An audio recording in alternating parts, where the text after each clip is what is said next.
हमारे इस YouTube channel के सेगमेंट फास्ट न्यूज में आप तमाम का इस्तकबाल है। इस वीडियो में आप देख सकते हैं कम मिनटों में बहुत ज्यादा खबरें। तो आइए शुरू करते हैं वीडियो को और देखते हैं आज की ताजा तरीन खबरें। हैदराबाद में नकली पुलिस मुलाजिम गिरफ्तार। तेलंगाना की साइबराबाद एसओटी पुलिस ने एक नकली पुलिस मुलाजिम को पकड़ते हुए उसके पास से 10,000 रुपए की रकम, एक मोबाइल फोन और एक बाइक जब्त कर ली। मुलजिम की शनाख्त गुड्डी मलकापुर के रहने वाले 30 साल श्रीकांत तेजा के तौर पर की गई है, जिसने मसाज पार्लर और ब्यूटी पार्लर के इंतजामिया को धमकी दी थी और उनसे जबरी तौर पर रकम की वसूली की थी। हाल ही में इसने पुलिस का नकली शनाख्ती कार्ड दिखाते हुए ब्यूटी पार्लर के मालिक से 5,000 रुपए की रकम वसूल की थी। मुतासरीन के पुलिस से रुजू होने पर उसके खिलाफ मामला दर्ज कर लिया गया। तेलंगाना के वज़रा ने आरटीसी की 22 नई इलेक्ट्रिक बसों को झंडी दिखाई। Telangana state road transport corporation यानी टीएसआरटीसी की बसों के बेड़े में नई बसों का इजाफा किया गया है, क्योंकि आज नायब वज़ीर आला तेलंगाना मल्लू भट्टी विक्रमार्का, वज़रा पूनम प्रभाकर और कोमटिरेड्डी वेंकट रेड्डी ने हैदराबाद के नेकलेस रोड पर मुनक्किदा प्रोग्राम में आरटीसी की 22 नई इलेक्ट्रिक बसों को झंडी दिखाई। किराए की बुनियाद पर हासिल की जाने वाली 500 बसें अगस्त तक पहुंच जाएंगी। ये सब नॉन एसी बसें हैं। ग्रेटर हैदराबाद आरटीसी हुकाम का कहना है कि बसें पुरानी मेट्रो एक्सप्रेस की जगह लेंगी। खवातीन आधार कार्ड दिखाकर इन बसों में मुफ्त सफर कर सकती हैं। BHEL Miyapur cantonment HCU Raniganj depot में KV 33 पावर लाइन चार्ज करने के लिए दस्तयाब करवाई गई हैं। दूसरी तरफ आरटीसी अपने तौर पर 565 डीजल बसें फराहम कर रहा है।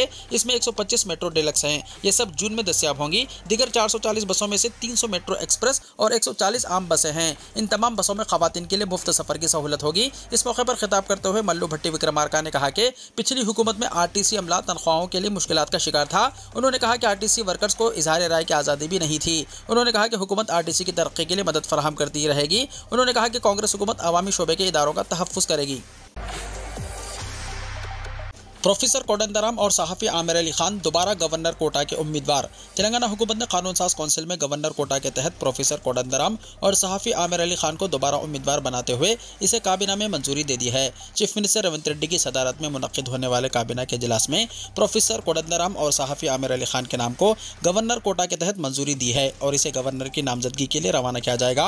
वाज़ेह है कि चंद दिन पहले ही हुकूमत ने इन दोनों के नामों की गवर्नर कोटा के तहत सिफारिश की थी और गवर्नर ने हुकूमत की सिफारिश को मंजूरी देते हुए इन्हें कौंसिल के लिए नामजद किया था, लेकिन हाई कोर्ट ने उनकी नामजदगी को मुस्तरद कर दिया था। मीर आलम तालाब पर 4 लेन केबल ब्रिज की मंजूरी। बैरिस्टर असदुद्दीन ओवैसी सदर कुल हिंद मजलिस इत्तेहादुल मुस्लिमीन व रुकन पार्लियामेंट हैदराबाद ने चीफ मिनिस्टर रेवंत रेड्डी का शुक्रिया अदा किया कि उन्होंने मीर आलम तालाब पर 4 लेन केबल ब्रिज की तामीर की मंजूरी दे दी है। ये एक तवील अरसे से हल तलब मसला था, जिसकी 101 के लिए वो कोशिशें कर रहे थे। बैरिस्टर ओवैसी ने कहा कि मीर आलम तालाब और इसके तरफ तरक्याती कामों की वजह से जहाँ लोगों की जिंदगियों में बेहतरी होगी, वही आवाम को सहूलत होगी और इन्हें अपनी सेहत को बेहतर बनाने में भी मदद मिल सकेगी। इसमें कोई शक नहीं है कि मीर आलम तालाब पर केबल ब्रिज से आसपास में रहने वालों को जबरदस्त सहूलत होगी। वाज़ेह है कि रियासती महकमे बल्दे नज़्म व नस्क की जानिब से GORT नंबर 120 मुअर्रखा 11 मार्च जारी करते हुए मीर आलम तालाब पर 4 लेन हाई लेवल ब्रिज की तामीर की मंजूरी के सरकारी अहकाम जारी किए गए। 363 करोड़ रुपए की इंतजामी मंजूरी दे दी गई है। प्रिंसिपल सेक्रेटरी महकमे बल्दे नज़्म व नस्क दाना किशोर ने सरकारी अहकाम जारी किए। सरकारी हुक्मनामे के मुताबिक 4 लेन high level bridge Mir Alam तालाब पर बेंगलुरु हाईवे से चिंतलमेट को मरबूत करेगा। सरकारी हुक्मनामे में कहा गया है कि 363 करोड़ रुपए में से 359.53 करोड़ रुपए तालाब पर पुल की तामीर के लिए मुख्तस किए गए हैं, जबकि 3.47 करोड़ रुपए इस इलाके में मौजूद अवामी सहूलतें जैसे आबरसानी, बरखी और दीगर लाइनों को मुंतकिल करने के लिए मुख्तस किए गए हैं। कांग्रेस हुकूमत ने सियासी फायदे के लिए DSC नोटिफिकेशन जारी किया। आर कृष्णैया ने कहा।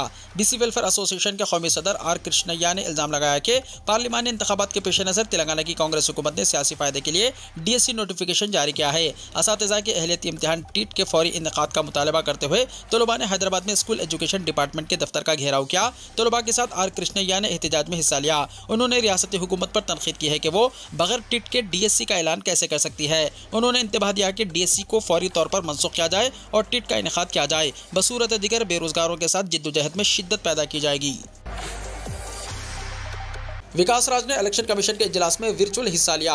चीफ इलेक्टोरल ऑफिसर विकास राज ने दीगर ओहदेदारों के हमरा इलेक्शन कमीशन की जानिब से मुनक्किदा मुबस्सिरीन के इजलास में हैदराबाद से वर्चुअल हिस्सा लिया। लोकसभा चुनाव के सिलसिले में मुबस्सिरीन के तौर पर IAS, IPS और IRS ओहदेदारों की खिदमत हासिल की गई है। चीफ इलेक्टोरल ऑफिसर के मुताबिक इलेक्शन कमीशन ने ज़ाब्ता अखलाक के सख्ती से निफाज और आज़ादाना और मुनसिफाना रायदही के अलावा उम्मीदवारों के इंतखाबी खर्च में शफाफियत और रायदही में अमन को यकीनी बनाने की हिदायत दी है।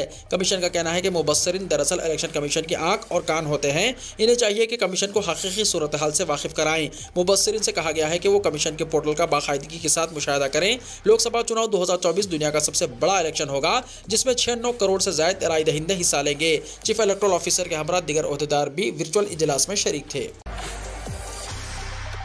मुस्तहिक अफराद को बहुत जल्द सफेद राशन कार्ड्स, तेलंगाना काबीना का फैसला। तेलंगाना हुकूमत ने सफेद राशन कार्ड्स जारी करने का फैसला किया है।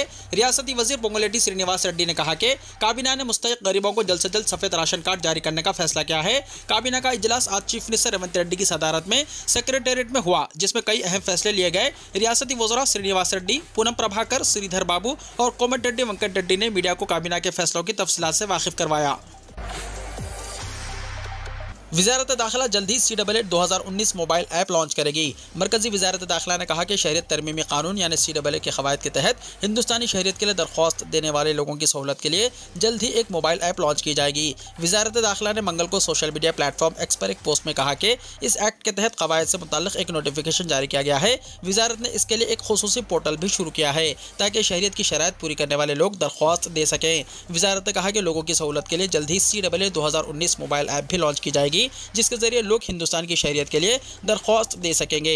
ख्याल रहे कि लोकसभा इंतखाबात के ऐलान से ठीक पहले हुकूमत ने पीर को पूरे मुल्क में CAA के निफाज का ऐलान करते हुए पीर की रात देर गए इससे मुताल्लिक़ क़वानीन को मुतल्ला किया था। मुल्क के मुख्तलिफ तालीमी इदारों में CAA मुखालिफ मुजाहरे फूट पड़े। हिंदुस्तान के मुख्तलिफ हिस्सों से एहतजाज करने वाले तलबा शहरियत तरमीमी कानून के निफाज को गैर जमहूरी, गैर आइनी और मुस्लिम मुखालिफ करार देते हुए एहतजाज कर रहे हैं। मरकजी हुकूमत की जानिब से CAA के निफाज के लिए नोटिस जारी किए जाने के बाद कल और आज 12 मार्च को मुख्तलिफ तालीमी इदारों में एहतजाज शुरू हुआ। हिंदुस्तान के मुख्तलिफ हिस्सों में कई सियासी जमातें भी सड़कों पर निकल आई हैं और CAA को वापस लेने का मुतालबा कर रही हैं। आज सुबह तकरीबन 10:30 बजे तलबा कसीर तादाद में प्रेसिडेंसी कॉलेज चेन्नई में जमा हुए ताकि कॉलेज के स्टूडेंट फेडरेशन ऑफ इंडिया यानी SFI यूनिट की जानिब से निफाज के खिलाफ एहतजाज में हिस्सा लें। मद्रास यूनिवर्सिटी में दोपहर 2 बजे एक और एहतजाजी मुजाहरा किया गया। जामिया मिल्लिया इस्लामिया के मुख्तलिफ तलबा तंजीमों ने आज 12 मार्च को सहपहर 3 बजे एक प्रेस कॉन्फ्रेंस की। तमिलनाडु JMI और हैदराबाद सेंट्रल यूनिवर्सिटी, जिसे यूनिवर्सिटी ऑफ हैदराबाद भी कहा जाता है, इसके एहतजाजी तलबा ने कहा कि 2024 के लोकसभा इंतखाबात में वोटों को पोलराइज करने का इरादा रखते हुए मरकजी हुकूमत ने जानबूझकर लोकसभा इंतखाबात से पहले CAA के निफाज के लिए नोटिस जारी किया है। मजीद बना उन्होंने इस बात पर जोर दिया कि हुकूमत 2019 में होने वाली तनकीद के बावजूद CAA को नाफिज करके सुप्रीम कोर्ट में इलेक्टोरल बॉन्ड्स के मामले से तवज्जो हटाने की कोशिश कर रही है। इलेक्टोरल बॉन्ड की तफसील SBI ने इलेक्शन कमीशन के हवाले की। 15 मार्च तक वेबसाइट पर होगा शाया। SBI यानी स्टेट बैंक ऑफ इंडिया ने सुप्रीम कोर्ट की हिदायत के मुताबिक मंगल की शाम को इंतखाबी कमीशन को इलेक्टोरल बॉन्ड की तफसील सौंप दी है। सुप्रीम कोर्ट ने पीर के रोज SBI को हुक्म दिया था कि 12 मार्च को काम का वक्त खत्म होने तक इंतखाबी कमीशन को इलेक्टोरल बॉन्ड की तफसील दी जाए। हुक्म के मुताबिक इंतखाबी कमीशन को 15 मार्च शाम 5 बजे तक बैंक के जरिए दी गई जानकारी अपनी ऑफिशियल वेबसाइट पर शाया करनी होगी। जराये के मुताबिक SBI ने अदालत उज़्मा के हुक्म पर अमल करते हुए इलेक्टोरल बॉन्ड की तफसील इंतखाबी कमीशन को आज काम का वक्त खत्म होने से पहले सौंप दी। SBI ने 2018 में इस मंसूबे के शुरू होने के बाद से 30 किस्त में 16,518 करोड़ रुपए के इलेक्टोरल बॉन्ड जारी किए हैं। मरकजी हुकूमत के इस मंसूबे को सुप्रीम कोर्ट ने 15 फरवरी के एक तारीखी फैसले में गैर आईनी करार देते हुए रद्द कर दिया और इंतखाबी कमीशन को अतिया दहिंदगान और अतिया हासिल करने वालों की तफसील जाहिर करने का हुक्म दिया। मुल्क भर में पहला रोजा, मसाजिद की रौनकें बढ़ गईं, बाजार जगमगा उठे। रमजान का हिलाल नजर आने के ऐलान के बाद आज पूरे मुल्क भर के मुसलमानों ने पहला रोजा रखा। मुकद्दस महीने की शुरुआत का ऐलान होते ही मुसलमानों ने बड़ी तादाद में मस्जिदों का रुख किया, जिससे मसाजिद में रौनकें बढ़ गई हैं। गुज़िश्ता रात पहली तरावी की नमाज में मसाजिद नूरानी मनाजिर से जगमगा उठी।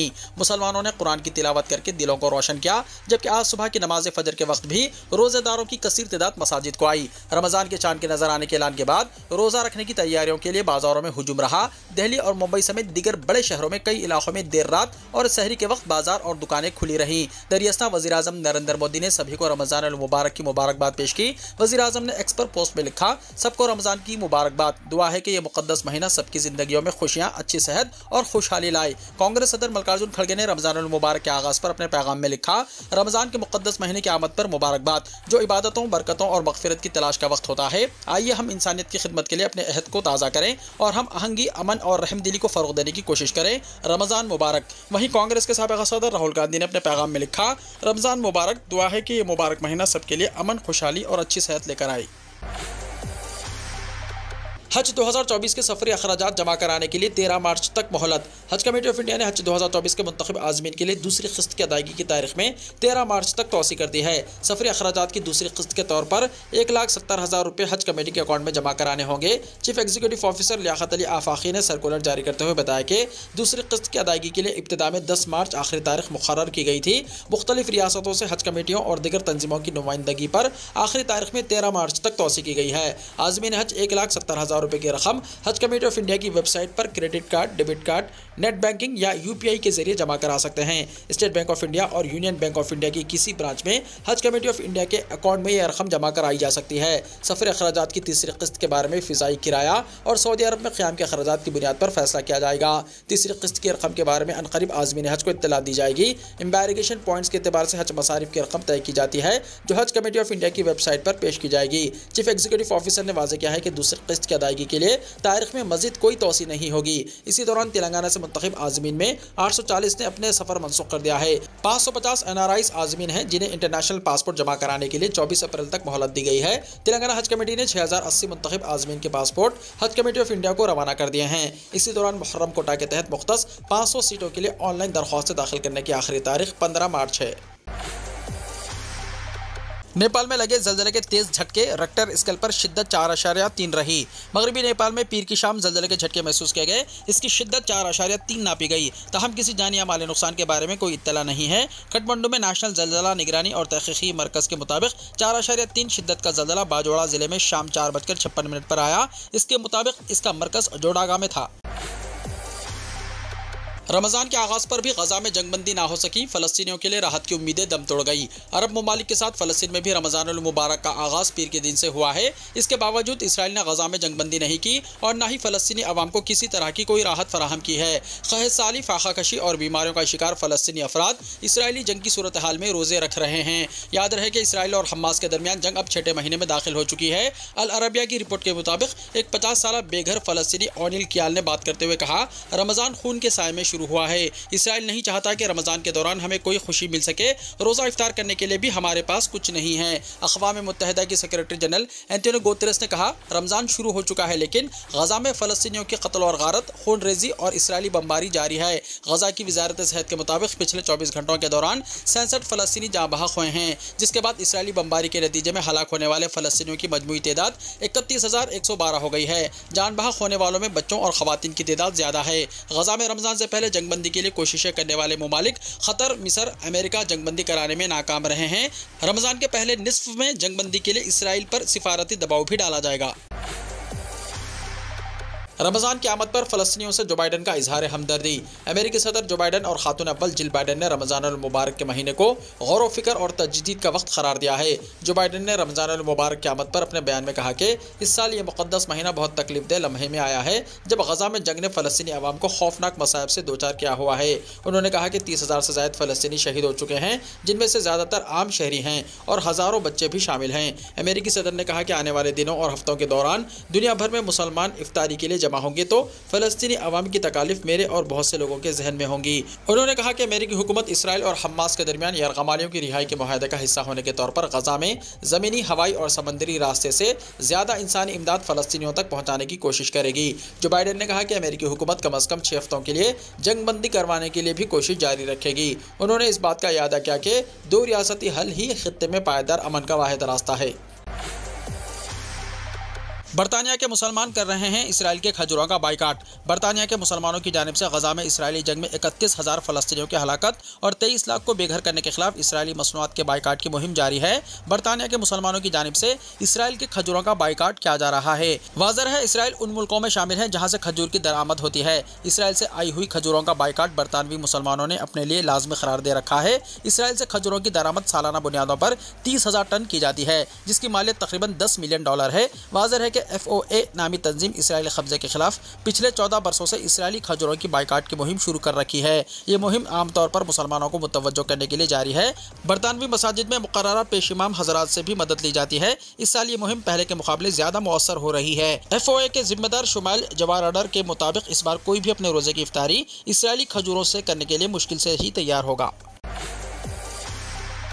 ब्राजील में डेंगू से अब तक 351 अफराद हलाक। ब्राजील में इस साल अब तक डेंगू से 351 अफराद की मौत की तस्दीक हो चुकी है, जबकि 854 लोगों की मौत की वजह की तहकीकात की जा रही है। वजारत सेहत की रोजाना की रिपोर्ट के मुताबिक मुल्क भर में डेंगू के कुल 15,83,183 मुश्तबा केसेस रिपोर्ट हुए हैं, जिनमें से 12,652 शदीद किस्म के केसेस हैं। इस वक्त जनूबी अमेरिकी मुल्क में डेंगू बुखार के वाक़यात की शरह फी 1 लाख बाशिंदों में 757.5 केसेस हैं। ब्राजील में रवां साल के आगाज से डेंगू की वबा फैली हुई है और बढ़ते हुए केसेस की वजह से 9 सूबों में पब्लिक हेल्थ इमरजेंसी का ऐलान करना पड़ा है।